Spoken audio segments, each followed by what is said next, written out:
Hola Alejandro, ¿cómo estás? Bien, bien, gracias por atendernos, Jerónimo. Contanos qué relevancia, qué importancia tiene esto, que hayan comenzado las declaraciones por torturas en Malvinas, después de tanto tiempo, ¿no? Mira, ante todo agradecerles el dar visibilidad a un tema tan importante, tan trascendente, porque todo nos ayuda en esto que configura la batalla cultural en relación a Malvinas, esa necesidad de reescribir la historia. La verdad es que el jueves y viernes de la semana pasada asistimos a un punto de inflexión, a una bisagra en la historia, porque por primera vez, a 37 años de finalizada la guerra, los militares acusados de haber torturado soldados conscriptos durante la guerra de Malvinas dieron explicaciones a la justicia. Digamos, la justicia los anotició de aquellos delitos por los cuales se encontraban denunciados, se encuentran imputados, y les tomó declaración. Los cuatro militares declararon, realizaron su descargo, y bueno, como decía, empieza una nueva causa, que tiene 12 años de vida y que verdaderamente demoró demasiado en arribar a esta instancia, pero que por suerte pudimos alcanzarla gracias al tesón y la perseverancia del Centro de Combatientes Islas Malvinas La Plata. Jerónimo, ¿esta causa está radicada en Tierra del Fuego?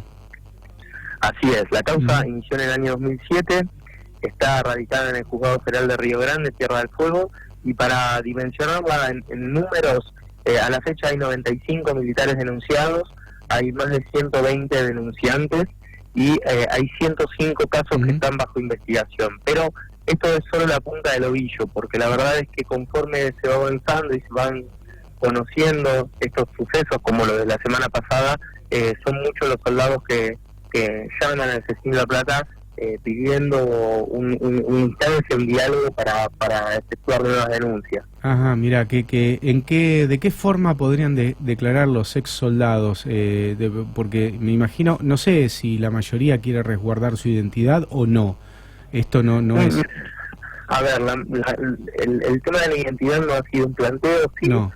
Lo que es importante es como el avance de la justicia. Esto verdaderamente lo que los motiva a dar ese paso, a deconstruirse y poder denunciar aquello que vivenciaron durante la guerra, tiene que ver con ver que el Estado les da respuesta. Y la forma es muy sencilla. Hace un mes y pico o 2 meses, con mi colega y amiga Laurentina Alonso, que es con quien ejercemos la representación del CECIN, tomamos una denuncia en la sede del organismo, ahí en 21 y 40 en la ciudad de La Plata, y remitimos la denuncia por correo.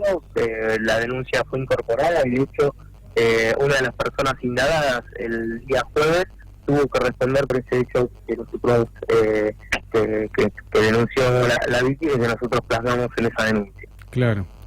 En este sentido, digo, ¿hay militares conocidos o de los que conocemos que estén involucrados en las denuncias? A ver, la autoría inmediata, es decir, la autoría material, las torturas propiamente dichas, fueron cometidas en su gran mayoría por oficiales y suboficiales. Pero uno no puede desconocer que la guerra de Malvinas se dio en el marco de la dictadura militar, y que la comandancia de la guerra, los cuadros de mando eran los mismos que llevaron adelante el territorio continental argentino el plan sistemático de exterminio de personas. Con lo cual, cuando vamos a la autoría inmediata, que en derechos humanos se utiliza mucho, encontramos cuadros que han cometido crímenes de lesa humanidad y graves violaciones a los derechos humanos en territorio continental durante el imperio del terrorismo Estado, con lo cual es una causa que, por eso decía, nos va a permitir reescribir la historia de Malvinas, porque la historia de la guerra se cuenta desde la época militar y no se narra desde el contexto histórico. Si entendemos que Malvinas fue un capítulo más de la dictadura, vamos a poder entender que esas Fuerzas Armadas estaban formadas en la doctrina de la seguridad nacional y que estaban preparadas para la represión de lo que ellos caracterizaban como el enemigo interno y no para la defensa exterior. Con lo cual, ahí tenemos el gran punto de inflexión que nosotros también tenemos que lograr revertir en el marco de un expediente muy complejo. Jerónimo, pero cuando hablamos de torturas en Malvinas, ¿no? Esto digo creo que, por ejemplo, estaquearlos o dejarlos desnudos con el frío, digo, de estos estamos hablando, ¿no? Digo, esto no creo que estaba en las órdenes de los superiores. Me imagino que tiene que ver con el pensamiento del que comandaba al grupo en ese momento, en ese lugar, y que quería imponer el orden de esta manera. Es muy interesante tu pregunta, porque si uno aprecia que en todas las unidades militares que combatieron en Malvinas hay al menos un caso de tortura, y que las lógicas y las prácticas eran iguales, la realidad es que no podemos hablar de una acción individual de represalia frente a alguna falta de conducta, que además sería excesiva y sería delictiva, pero estamos hablando de generalidad en los casos y una lógica sistemática, con lo cual cuesta mucho pensar que los cuadros de mando, la comandancia de la guerra no estaba al tanto de estas acciones, y como tales tienen un deber, que es el deber de cuidado, la posibilidad de revertir estas cuestiones que no fueron observadas y por tanto son responsables en términos de autoría inmediata, son autores inmediatos.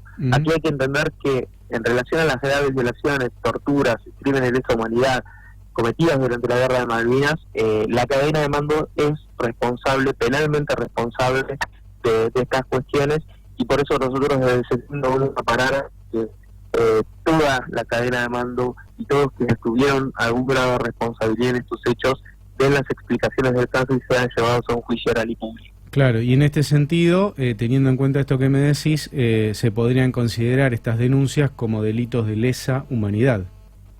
Nosotros así lo entendemos. Nosotros entendemos que son delitos de crímenes de lesa humanidad, pero de mínima, o sea, hay una vinculación de género-especie, son graves violaciones a los derechos humanos, y eso también es importante. El Estado argentino, a través de los instrumentos internacionales de promoción y protección de los derechos humanos, se ha obligado a investigar en aquellos casos en los que los funcionarios públicos o agentes del Estado, en este caso los militares, en este caso puntual, cometan estas graves violaciones a los derechos humanos, y no puede alegar institutos de derecho interno como la prescripción u otras excepciones, con lo cual hay un deber del Estado de investigar, de llevar esto hasta las últimas consecuencias y de determinar si son culpables o inocentes los artífices de este horror mediante un juicio oral y público.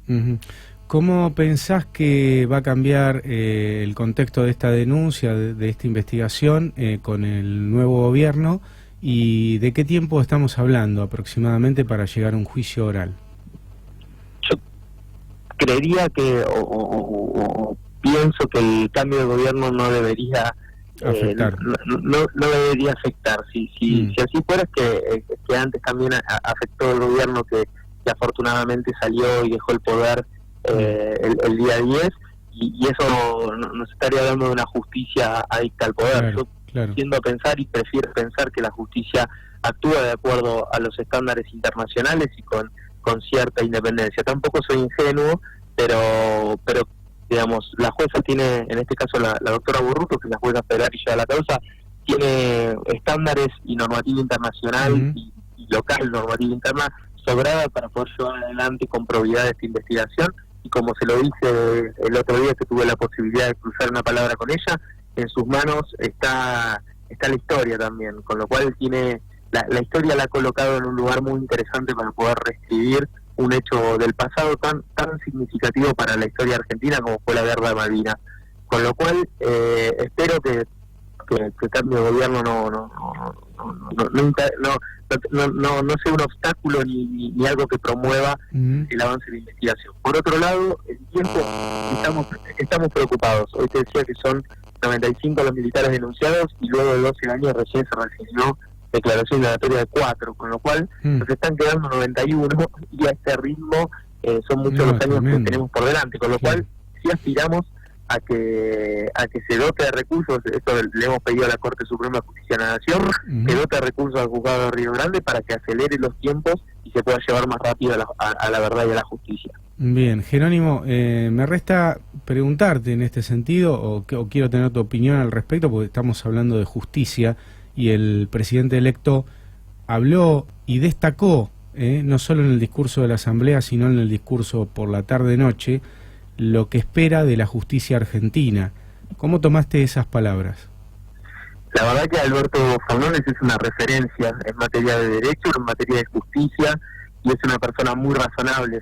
Digamos, siento una profunda admiración no solo con su figura, sino también con la mirada que él tiene sobre la justicia y los derechos humanos. Me parece una persona conciliadora y me parece una persona que es muy vanguardista en relación a las agendas que la República necesita para garantizar derechos. Así que en su discurso y en sus distintas intervenciones públicas él hable en los términos en que lo hace de la justicia que tiene que ser para garantizar nuestros derechos, porque cuando hablamos de este tipo de causas también podemos hablar por carácter transitivo de todas las causas que hacen al ejercicio de derechos y al resguardo de los derechos fundamentales y sobre todo de la dignidad de las personas, con lo cual estamos muy entusiasmados, y cuando digo estamos, no solo yo, sino Cecilia Plaza, todos mis compañeros y compañeras, estamos muy entusiasmados con la llegada de Alberto y creemos que él sí puede fijar un horizonte en relación a la justicia que queremos para poder alcanzar la verdad y la justicia.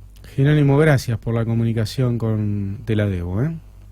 Bueno, a ustedes por dar visibilidad al tema y a entera disposición. Hasta otro momento. Jerónimo Guerrero Iraola, abogado integrante del CECIM.